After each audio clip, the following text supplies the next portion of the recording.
creatures of the night. I, the leader, the waver of all souls, have seen them come and seen them go. The Undertaker has taken some of the greatest opponents and made them meet their fate. The souls have all been collected, and this is my last ride into the sunset. But to those who cross me, let it be known that if you cross the dead man, the phenom, you will rest in peace.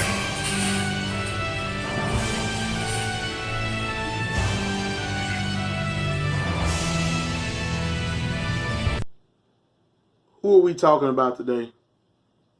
We're talking about someone, for me at the age of 7 years old, I witnessed debut in the WWF. And at first I was kind of like, well, this dude's kind of scary. And I ended up growing to like and consider him to be one of my favorite wrestlers of all time. I can remember when my cousin, when we used to live back in the day where we lived at, I used to sit there and do impressions of The Undertaker. And I used to scare the hell out of him. And I used to do it every time he came to the house. And I sat there and said to myself, man, The Undertaker's the real. When I was in school, I was very kind of novice to myself, and I used to always practice on trying to roll my eyes in the back of my head. And actually, one of my videos I actually have on my channel was one of the first videos I did, or one of the first videos I did, where I had the Undertaker eyes roll in the back of my head. And for me, the man Mark Calloway, aka The Undertaker, is synonymous with WWE.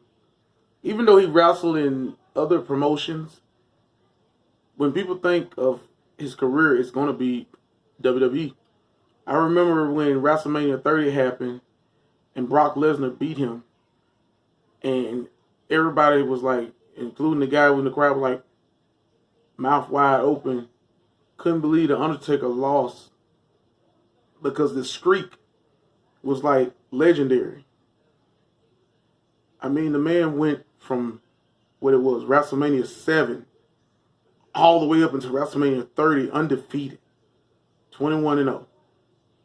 And I remember how people were literally almost rioting in a sense, or wanted to they was on the interwebs talking about, this is the bullshit, Undertaker's the truth, why the hell would he lose to Brock Lesnar and whoop and this and that? But his legacy is not just the streak.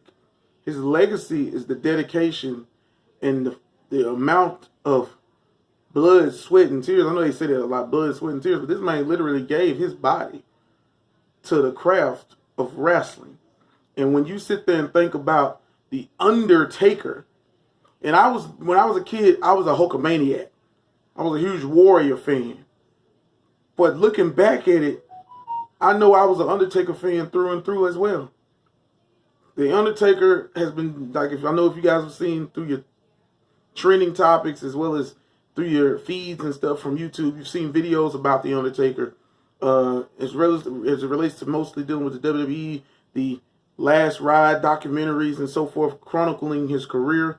And I have to say, Mark Calloway, the man, The Undertaker, to me, is one of the greats, one of the most epic wrestlers I've ever seen in wrestling. It's not just his character, it's the fact that if you look at his dedication to the craft of wrestling in general, you have to give him none but respect, because he earned it. And to know that he's been with a company for so long, stayed dedicated and loyal. I mean, he looks at Vince McMahon as like a father to him. He's stayed loyal to the WWE through the rough times. I remember when WWE at one point, when it was the WWF back in 94, 95, a little bit of 96, it was unwatchable. That was the new generation. You had you had a garbage man wrestling. You had a clown wrestling. Even though the original Doink was awesome as fuck, but this version of Doink at that time was not the same character. But that being said, you had the Undertaker time in, time out, still putting on matches, good matches against Yokozuna, Bam Bam Bigelow, Shawn Michaels, Bret Hart, you name it. He still was putting his ass out there and giving the fans what they want. And dedication all the way into the Attitude Era, all the way into the freaking Ruthless Aggression Era, all the way into, hell, recently. Undertaker, of course, has slowed down on what he's done. But if the Undertaker is really retired, I want to say, happy retirement, Undertaker. You are the GOAT. And not just the GOAT, because they like to say that word a lot. You are the GOAT. You are the GOAT when it comes to professional wrestling. You proved for time and time again why there's not anybody, and I don't give a damn who you say is this and that. The Undertaker's the real. The Undertaker's been a general in WWE for years. He's put his ass out there and he's shown not only to himself, but to the fans how much he respects wrestling. So I want to say happy retirement to The Undertaker.